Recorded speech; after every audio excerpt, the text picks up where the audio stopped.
আমার পাশে ইমামের নামে মসজিদের নামে কেন এগুলা করা হয়? এটা করা যাবে না, যাবে না। একজন মুসলমান হয়ে কখনোই কোনো মুসলমানের বিরুদ্ধে যাওয়া যাবে না, যাবে না।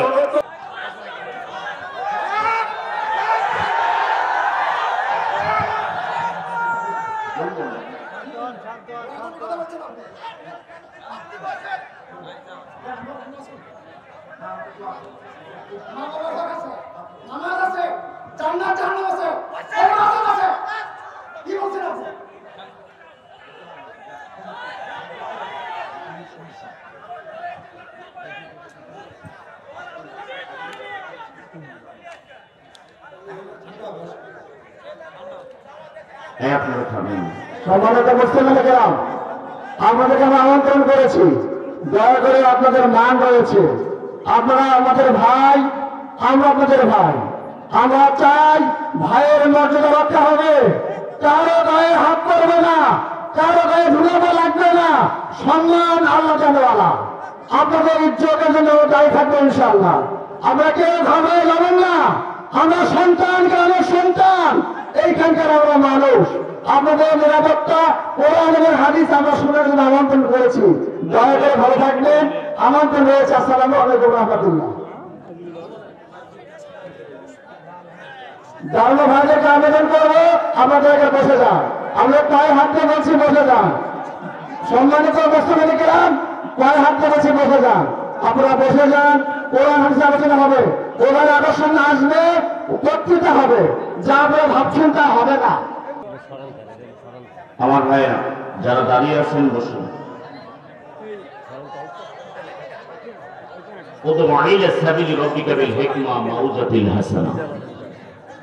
দেখো তোমার প্রভুকে হেকমত এবং কল্যাণের সহিত, কথা বলেন ঠিক কিনা?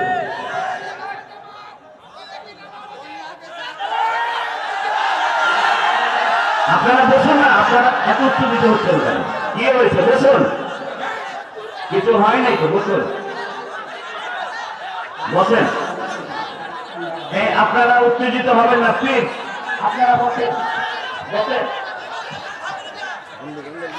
আলোচনা হবে তো, আমার পরে বক্তা রয়েছে, আমি একটু মাত্রা পরিবেশটা তৈরি করতেছি। আপনারা বসুন, আপনাদেরকে অনুরোধ করি আপনারা বসুন, কিছু হয় নাই। আমার ভাইয়েরা আপনারা বসুন না, আপনারা বসুন, আপনারা উত্তেজিত হবেন না প্লিজ, আপনাদের কাছে আমি অনুরোধ করতেছি, আপনারা বসেন, কিছুই হয় নাই।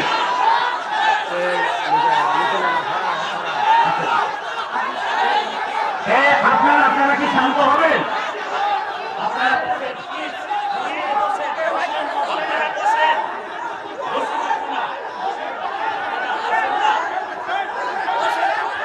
আপনারা বসেন, কিছু হয় নাই, বসুন। আপনাদের অনুরোধ করছি আপনারা বসেন, আপনারা আমার কথা শুনবেন না, বসুন, আপনারা বসেন, আলোচনা হবে, এমন কিছু তো বলা হয়নি। আমি হতেই পারি, আমরা সবাই ধৈর্য ইমানের অঙ্গ, ধৈর্য ধারণ করে, ধৈর্য ধারণ করে, ধৈর্যটাকে ইমানের অঙ্গ। প্রতিপক্ষকে অনুরোধ করতেছি আপনারা বসেন, বসেন, বসেন প্লিজ, আপনারা বসুন, আমি বলছি আপনারা বসুন, আপনারা বসেন, রাত হবে, হক হতে হবে, বসেন, আপনারা বসেন, দয়া করে বসেন, বসেন, তাকে দেখা বলেন মাহফিল বিশৃঙ্খলা সৃষ্টি করেন না, আপনারা বসেন। আমরা করোনা লোক করছি, কর্তৃপক্ষ আপনাদের কাছে, আপনারা বসেন না, আমার কথাটা শুনুন, সবাই বসে বলেন ইনশাআল্লাহ, একটু ধৈর্য ধরেন, বসেন। উনি তো নাই, আপনাদেরকে বিনীতভাবে অনুরোধ করছি, আপনাদের অনুযায়ী ওয়াজ হবে। আপনারা যদি বিশৃঙ্খলা করেন তাহলে আপনারা বিশৃঙ্খলা করলে ওয়াজ হবে না। আপনি বসেন, বসেন একটু প্লিজ, বসেন, আপনারা সবাই বসেন, ওয়াজ ঠিকভাবে হবে।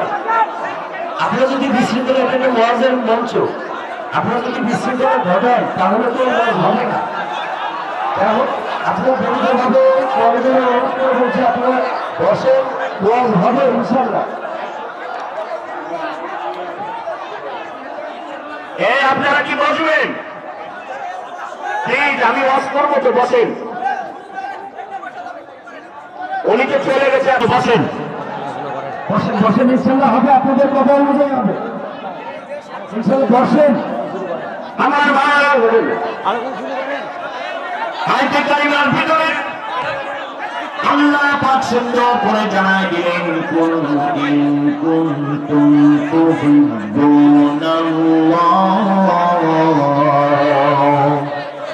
তোমরা যদি আল্লাহকে পেতে চাও তাহলে আমার নবীকে তোমরা অনুসরণ করো। নবীকে কেমন করে ভালোবাসতে হবে মুসলমান, একটু ভালো করে লক্ষ্য করুন। আমাদের ভালোবাসার, সাহাবীদের ভালোবাসা এখনো ভালোবাসার মতো বাঁচতেই হবে।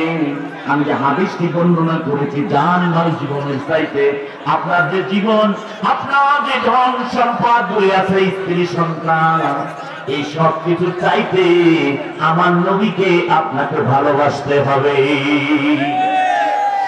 আমার বন্ধুরা রে,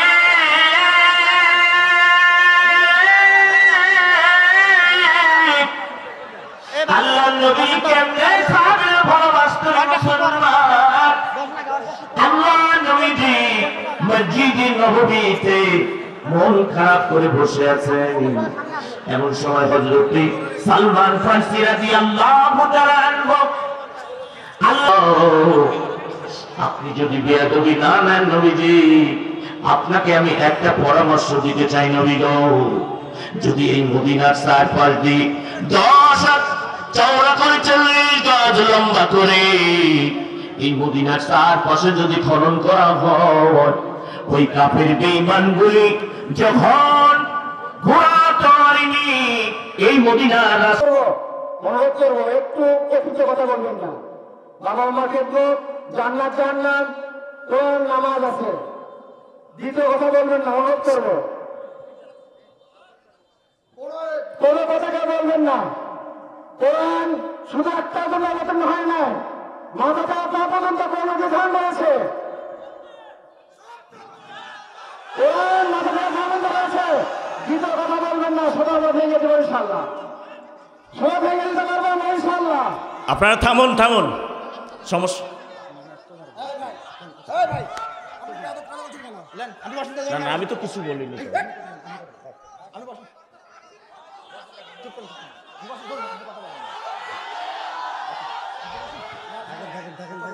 বলবো না, কথা বলছেন আপনি। মা বাবার দোয়া করে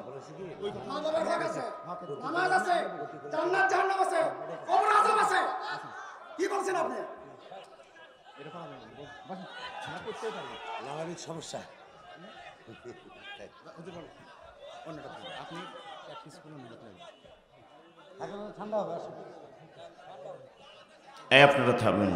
সম্মানিত মুসলিমেরা, আপনাদেরকে আমরা আমন্ত্রণ করেছি, দয়া করে আপনাদের মান রয়েছে, আপনারা আমাদের ভাই, আমরা আপনাদের ভাই। আমরা চাই ভাইয়ের মর্যাদা রক্ষা হবে, কারো গায়ে হাত পড়বে না, কারো গায়ে ধুলাবা লাগবে না, সম্মান আল্লাহ দেওয়ালা।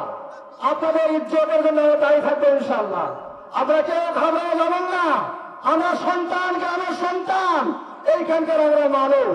আপনাদের নিরাপত্তা, কোরআন এবং হাদিস আমরা শোনার জন্য আমন্ত্রণ করেছি, দয়া করে ভালো থাকবেন। আমন্ত্রণ রয়েছে। আসসালামু আলাইকুম রহমতুল্লাহ। দাঁড়ানো ভাইদেরকে আবেদন করবো, আপনাদেরকে বসে যান, আমাদের পায়ে হাতে বলছি বসে যান। সম্মানিত মুসলিমেরা, পায়ে হাতে বলছি বসে যান, আপনারা বসে যান। কোরআন হাদিস আলোচনা হবে, কোরআন আদর্শন আসবে, বক্তৃতা হবে, যা করে ভাবছেন তা হবে না। আল্লাহ কথা বলবেন ইনশাআল্লাহ।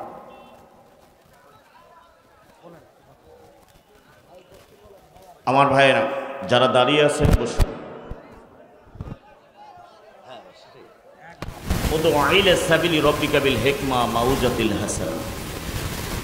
দেখো তোমার প্রভুকে হেকমত এবং কল্যাণের শহীদি। কথা বলেন ঠিক কিনা?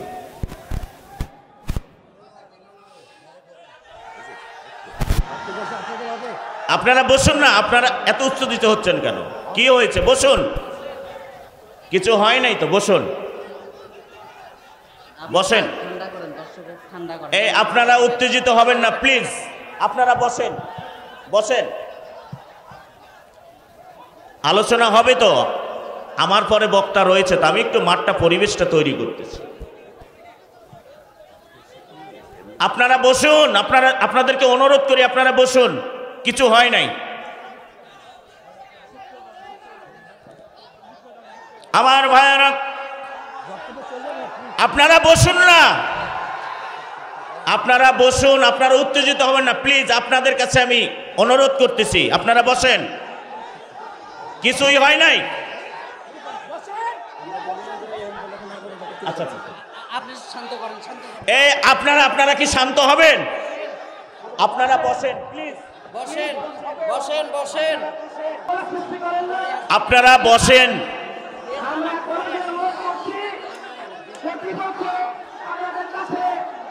আপনারা বসেন না, আমার কথাটা শুনুন। আচ্ছা উনি তো নাই, আপনারা বসেন।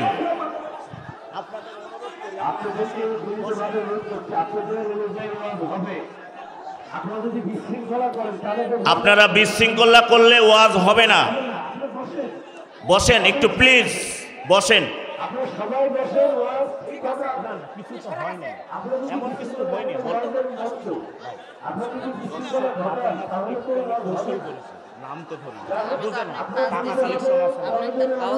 আপনি বুঝে গেছেন, কিন্তু উনির মাইক দিয়ে বলা হতো না, দর্শক তো ওরাই মাইক এই আপনারা কি বসবেন প্লিজ? আমি ওয়াজ করব তো, বসেন। উনি তো চলে গেছে, আপনারা এইদিকে আমার দিকে বসেন। যদি কোনো মতে এই হাতের এই পিঠ দিয়ে খান, কোনোদিন যদি এই পিঠ চলে আসে, তখন কি হবে আপনারাই ভালো জানেন, বলা যায় না। ফিরাউন কিন্তু এরম পিছলে গেছিল মুসার কাছে, ঠিক কিনা? লাঞ্ছিত যারা যত পদে পদে করতে চাক না কেন, আল্লাহ তাদের বিচার করবে। আইন কখনো পরিবর্তন হবে না, আইন কিন্তু থেকে যাবে, সেই আইনেই বিচার করা হবে। কিভাবে সুজদি মেরেছে, কিভাবে হাসি খুশি মানুষ গেল, কেউ না দেখলি দেখে কে?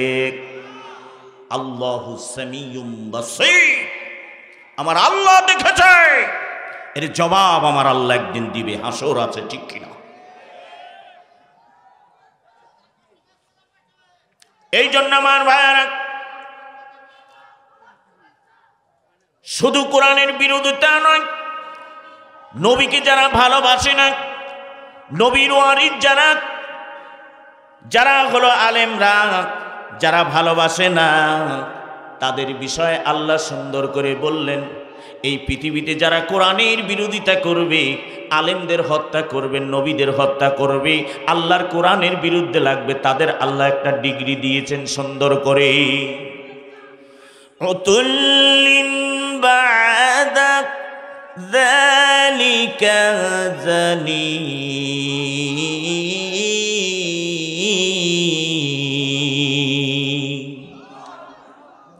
আল্লাহ রাব্বুল আলামিন সূরা কলমের ভিতরে জানিয়ে দিয়ে দিলেন, যারা আল্লাহর কোরআনের বিরোধিতা করবে, একামতি দিনের বিরোধিতা করবে, ইসলামী আন্দোলনের বিরোধিতা করবে, দিন কায়েমের বিরোধিতা করবে, আলেমদের বিরোধিতা করবে, ওরা হলো জারজ সন্তান, পিতৃ পরিচয়হীন সন্তান।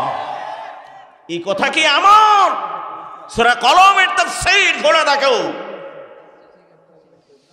ভালোবাসে, আহারে ভালোবাসে, কত ভালোবাসা, নামাজ রোজা কিছুই নাই, ভালোবাসতেছে কার পিছনে ছুটতে চড়ে মন। নামাজ রোজা কিছুই নাই, আছে না? নামাজ পড়ে না। আমার ভাইয়ারা, ভালোবাসতেই হবে। কেমন করে মুসলমানরা? এই ভালোবাসা কেমনে হবে? আমরা ভালোবাসি একজন খারাপ মানুষ রে, নেতার আনুগত্য করি না, নেতারে ভালোবাসি না। যে মানুষগুলা আল্লাহর জমিনে আকিমুদ্দিন কায়েম করতে চায়, আল্লাহর জমিনে ইসলামকে কায়েম করতে চায়, যে মানুষগুলা সারা জীবন জেলখানার ভিতরে দিন রাত্রে একত্রিত হয়ে যায়, রাত কোনটা দিন কোনটা বোঝা যায় না, কন্ডম ছেলে তাদেরকে বন্দি রাখা হয়। আহারে সায়েদ কুতুব রহমাতুল্লাহ আলাই যখন জেলখানার মধ্যে চোখের পানি ফেলেছিলেন, বাতিলের কাছে মাথা নত করেন। বাংলার জমিনের ভিতরে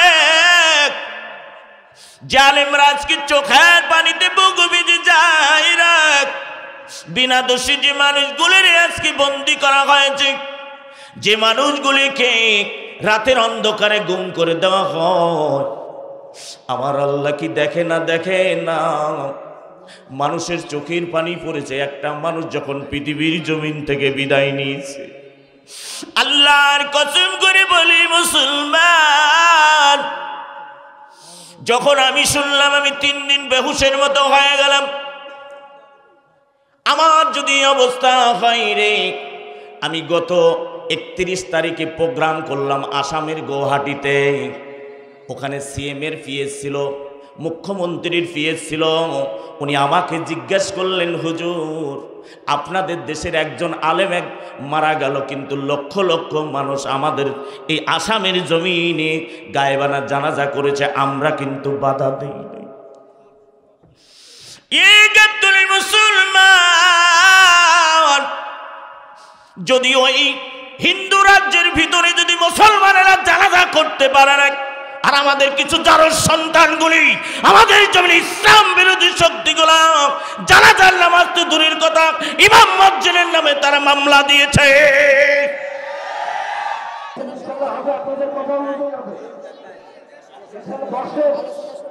আমার ভাইয়ারা, আয়াতে কারিমার ভিতরে আল্লাহ পাক সুন্দর করে জানায় দিলেন, কুল ইন কুনতুম তুহিব্বুনাল্লাহ,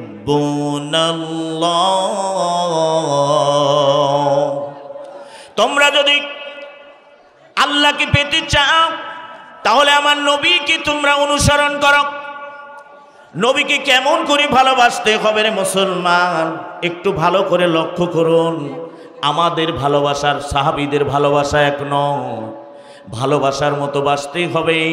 আমি যে হাদিসটি বর্ণনা করেছি, জান মাল জীবনের চাইতে আপনার যে জীবন, আপনার যে ধন সম্পদগুলি আছে, স্ত্রী সন্তান, এই সব কিছুর চাইতে আমার নবীকে আপনাকে ভালোবাসতে হবে। আমার বন্ধুরা রে,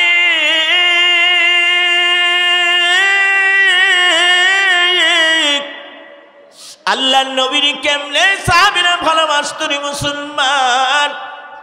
আল্লাহ নবীজি মসজিদে নববীতে মন খারাপ করে বসে আছেন। এমন সময় হযরতে সালমান ফারসি রাদিয়াল্লাহু তাআলা আনহু আল্লাহর নবীজির কাছে চলে গেলেন, ডেকে বলেন, ইয়া রাসূলুল্লাহ, ইয়া হাবিবাল্লাহ গো, আপনি কেন মন খারাপ করে বসে আছেন? নবীজি বলুন না। আল্লাহ নবীজি ডেকে বলেন, এ সালমান ফারসি রে, 1 লক্ষ সৈন্য নিয়ে এই মদিনার রাস্তা আক্রমণ করতে চায় কাফের বেঈমানগুলি। আমাদের 3000 সৈন্য রয়েছে, সাহাবী রয়েছে, যাদের কোনো ট্রেনিং দেওয়া নাই। এই কদিনের ভিতরে কেমনে আমরা 1 লক্ষ কাফের বেঈমানদের সঙ্গে আমরা লড়াই করে আমাদের ইসলামী রাষ্ট্রটা টিকে রাখবার? নবীজি চিন্তায় পড়ে যায়। এমন সময় সালমান ফারসি রাদিয়াল্লাহু তাআলা আনহু আল্লাহর নবীকে ডেকে বলে, ইয়া রাসূলুল্লাহ, ইয়া হাবিবাল্লাহ গো, আপনি যদি বেয়াদবি না নেন নবীজি, আপনাকে আমি একটা পরামর্শ দিতে চাই নবী গো। যদি এই মদিনার চারপাশ দিয়ে 10 হাত চওড়া করে 40 গজ লম্বা করে এই মদিনার চারপাশে যদি খনন করা হয়, ওই কাফের বেঈমানগুলি যখন ঘোড়া তরবারি নিয়ে এই মদিনার রাষ্ট্র আক্রমণ করতে আসবে, আর ওই গর্তের মধ্যে পড়ে যাবে। আমরা তরবারি দিয়ে ওই কাফেরদেরকে এই পৃথিবীর জমিন থেকে বিদায় করে দিব। আল্লাহর নবীজি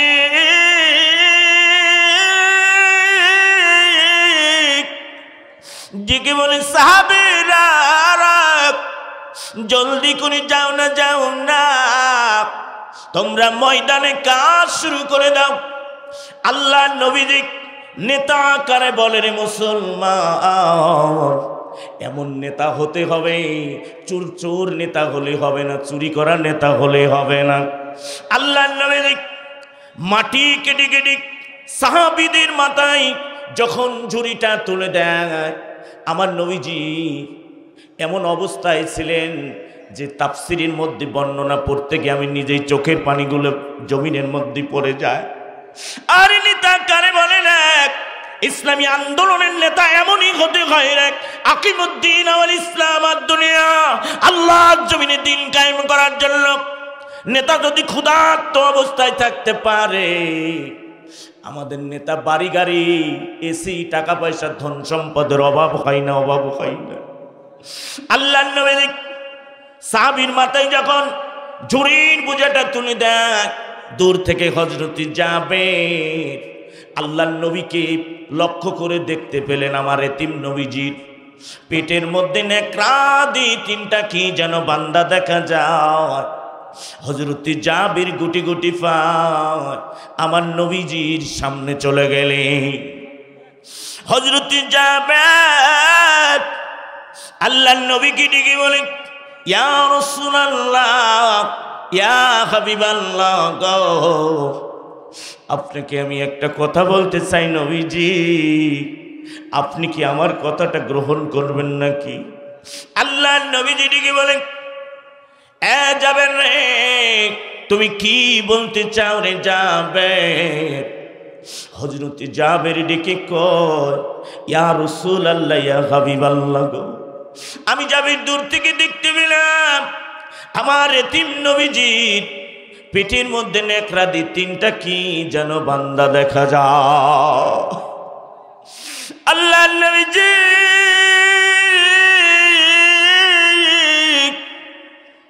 জিকে বলি, জাবের রাখ, 3 দিন ধরে তোমার নবীর বাড়িতে চুলা জ্বলে না, জ্বলে না, জ্বলে না। ক্ষুধার যন্ত্রণা আমি নবীজি সহ্য করতে পারি না রে যাবে, এই জন্য ক্ষুধার যন্ত্রণাটা ভোলার জন্য নেকড়া দিয়ে 3টা পাথর পেটের মধ্যে বেঁধে রেখেছি। ও বন্ধুরা, নবী কারে বলে রে দেখলাম, নেতা কারে বলে রে, যে নেতা ক্ষুধার্ত অবস্থায় একামতে দিনকে কায়েম করার জন্য, কাফিরদের মোকাবেলা করার জন্য 3 দিন ক্ষুধার্ত অবস্থায় ময়দানে কাজ করে। আল্লাহর নবীর কাছ থেকে হযরত জাবের ছুটি নিয়ে বাড়িতে চলে গেলেন। বিবির ডেকে বলে, বিবি রে, বাড়িতে কোনো খাবার আছে নাকি? বিবি ডেকে বলল, প্রাণের স্বামী গো, বাড়িতে 1 কেজি জবের আটার একটা বকরির বাচ্চা ছাড়া বাড়িতে কিছু নাই, কিছু নাই। হযরত জাবের ডেকে বলে, ও বিবি রে, তুমি জবের আটা গুলে পিষে রুটি বানানো শুরু করে দাও, আর আমি বকরির বাচ্চাটা জবাই করে দিই, তুমি রান্না করে ফেলো। বিবি ডেকে বলে, স্বামী গো, আমাদের বাড়িতে কোনোদিন এমন মেহমানদারি করতে আপনাকে দেখি না, আজকে আপনি কাকে আমাদের বাড়িতে দাওয়াত দিবেন, এত সুন্দর করে রান্নার ব্যবস্থা করতেছেন? জাবের ডেকে বলে, বিবি, এমন একজন মানুষ রে আমাদের বাড়িতে দাওয়াত দিব রে বিবি, যিনি শুধু দুনিয়ার নেতা নয়, আখিরাতের নেতা। ওয়ালাল আখিরাতু খায়রুল লাকা মিনাল উলা। এ বিবিরা, ইন্নাকা লাখুলুকিল আযীম, যে নবীজির চরিত্র ফুলের মতো পবিত্র, যে নবীজির চরিত্র নিয়ে গোটা সৃষ্টি জগতের ভিতরে শ্রেষ্ঠ একজন মানুষ, সেই নবীরে আমার বাড়িতে দাওয়াত দিব রে বিবি। হযরত জাবের নবীজির কাছে চলে গেলেন, ইয়া রাসূলুল্লাহ, ইয়া হাবিবাল্লাহ গো, আজকে জাবেরের বাড়িতে আপনার দাওয়াত। নবীজি গ্রহণ করে নিলেন, জাবের বাড়িতে দৌড় দিলেন, বিবিরে রান্না কি হয়ে গেছে? বলল হ্যাঁ।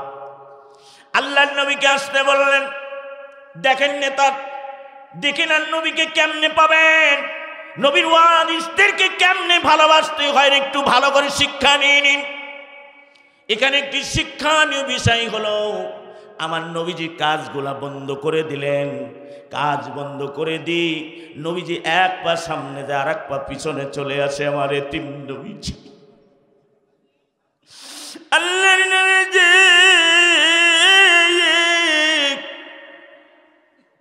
সাহাবীদেরকে ডেকে বলে, ও সাহাবীরা, তোমরা জলদি করে কাজগুলি বন্ধ করে দাও, আমি নবী সহ তোমাদের আজকে জাবেরের বাড়িতে দাওয়াও। আল্লাহর নবী 3000 সাহাবী নিয়ে জাবেরের উঠানের মধ্যে দাঁড়ায় যান। হযরত জাবের চিন্তিত হয়ে গেলেন, কেমনে 3000 সাহাবীকে আমি মেহমানদারি করব? 1 কেজি জবের আটার রুটি মাত্র 3টা হয়েছে। আল্লামা ইবনে কাসির রহমাতুল্লাহ আলাইহি ইতিহাসের ভিতরে লিখে যায়, এত সুন্দর করে বর্ণনা করে যায় রে মুসলমান। হযরত জাবের চিন্তিত হয়ে গেলেন। এমন সময় আমার নবীজি ডাক দিয়ে দিলেন, জাবের, খাবারের পাত্র 2টা তুমি কাপড় দিয়ে ঢেকে আমি নবীজির হাতের মধ্যে দিয়ে দাও। আল্লাহর নবীজি হাতে নিলেন খাবারগুলি, সাহাবীদেরকে বললেন, আমার সাহাবীরা এজলাস, তোমরা বসে যাও। সাহাবীরা কাতার বন্দী হয়ে বসে যাও। বসে যাওয়ার পরে নবীজি বিসমিল্লাহ বলে দেখেন, নেতা যদি সত্যিকারের হয় রে, সেই জায়গায় উন্নতি হয়। শুধু তাই নয়, নেতার কথার কারণে, বিসমিল্লাহর কারণে সবকিছুর বরকত বেড়ে যায়। কথা বলেন ঠিক কিনা? আমাদের নেতা হলো চোর রে, সমাজের কিছু অসাধু মানুষ আছে রে, কেমনে বাড়বে রে উন্নয়ন, কেমনে হবে রে? আমার নবীজি বিসমিল্লাহ বলে যখন খাবারের ভিতরে হাতটা ঢোকায় দিলেন, এমন সময় 1 চামচ গোশ আর 3টা রুটি 3000 সাহাবীর প্লেটের মধ্যে দিয়ে দিলেন। আল্লাহু আকবার। সাহাবীরা পেট ভরি খাইল। খাওয়ার সঙ্গে সঙ্গে আমার নবীজি হযরত জাবিরকে ডেকে বলে, এ জাবের রে, খাবারের পাত্রগুলি আমি নবীজির কাছে নিয়ে এসো। নবীজির কাছে আবার নিয়ে আসলে বলল, জাবের খাবারের কাপড়গুলা ওঠায় দাও। হযরত জাবের খাবারের কাপড়গুলি যখন উঠায় দিলেন, উঠানোর সঙ্গে সঙ্গে আমার নবীজি দেখতে পেলেন যেমন একটা বকরির বাচ্চার গোশার 1 কেজি জবের আটা, তেমনি রয়েছে, এক চুল পরিমাণ পরিবর্তন হয় নাই। সুবহানাল্লাহ। এটাই হলো নেতারা, নেতা। এমন নেতারে ভালোবাসো।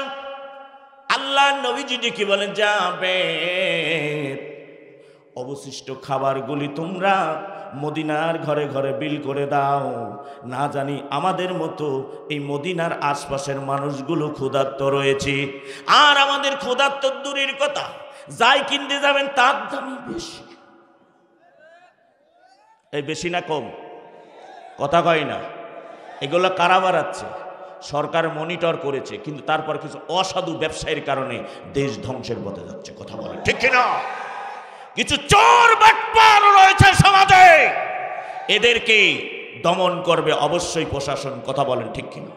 মোবাইল কোর্ট বসে পর্যন্ত আলুর দাম কমানোর চেষ্টা করেছে, আমি ফেসবুকে দেখেছি।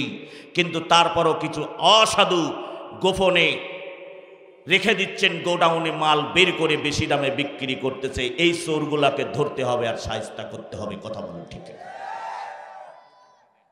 ইন্ডিয়ার ভিতরে আমি বছরে 3 মাস ইন্ডিয়ায় প্রোগ্রাম করি। 50 টাকার উপরে, 50 রুপিয়ার উপরে কোনো জিনিসের দাম আমি পাই না। আমি আসার দিনকে চিনি নিয়ে এসেছি 2 কেজি, মাত্র 42 টাকা কেজি। লবণ 10 টাকা থেকে 12 টাকা। তাহলে এটা কেন হচ্ছে? কে করতেছে না? ডলারের দাম আকাশচুম্বী হয়েছে বাংলাদেশের টাকা 119-20। কেন হচ্ছে? কি কারণে হচ্ছে? এটার কোনো কারণ আছে না নাই? আমরা এগুলা চাই না। কে আমলি, কে বিএনপি, কে জামাত ইসলাম, কে কোন দলের লোক, আমরা চাই বাংলাদেশের ভিতরে জনগণ শুধু শান্তি। কথা বলে ঠিক কিনা? আমরা চাই শান্তির বাগানে থাকতে। মদিনা রাষ্ট্র যেমন আমার নবীজি কায়েম করেছিলেন, আমার নবীজি যেভাবে রাষ্ট্র চালিয়েছিলেন, মদিনা রাষ্ট্র খোলাফা রাশেদিন যেভাবে চালিয়েছিলেন, আমরা এমন একটি সমাজ, এমন একটা রাষ্ট্র পেতে চাই। কথা বলেন ঠিক কিনা? আমরা এটাই বলতে চাই। আমরা তো সরকারের বিরুদ্ধে কেন বলতে চাই? সরকার পদ্মা সেতু করেছে, সরকার রেল লাইন চালু করেছে, সরকার পানির নিচ দিয়ে টানেল তৈরি করে দিছে। কাজ তো কম করেনি ভাইরে, কম করছে। আপনার এই যে রংপুরের ফোরল্যান্ডে এখন যাবেন, ভুঁ করে উঠবেন, আর ঢাকায় 2 ঘন্টা, 2.5 ঘন্টা 3 ঘন্টায় পৌঁছায়। তাহলে ভালো করছে না? এখন খারাপ কোনটা এবার দেখতে ওই যে হুজুর। তবে একটা জিনিস বড় দুঃখ, কষ্ট লাগে। আচ্ছা, একজন মানুষ, একজন আলেম বলেছে, বলতেই পারে ভুলে, কিন্তু ভালো কাজের প্রশংসা করবেন, বিরুদ্ধে বলা যাবে না। একজন আলেম কফিল উদ্দিন সাহেব তিনি বললেন প্রধানমন্ত্রী জান্নাতি, বলেছে বলুক, কিন্তু আলেমরা আবার উল্টা আমাদের দেশে বড় দুঃখ লাগে। ইন্ডিয়াতে এইগুলা যখন আমাকে প্রশ্ন করেছে, আল্লাহর কসম আমি জবাব দিতে পারি না।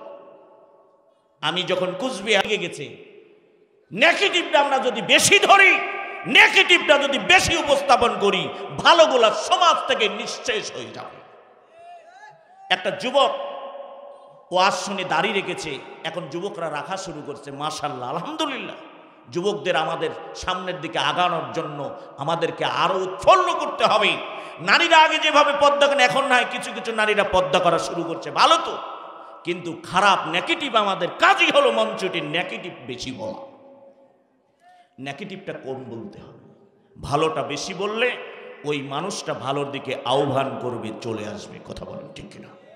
সুতরাং ভুল তো করেইছে, বুঝতেই তো পারছেন, তারপরও কেন প্রশ্ন করে?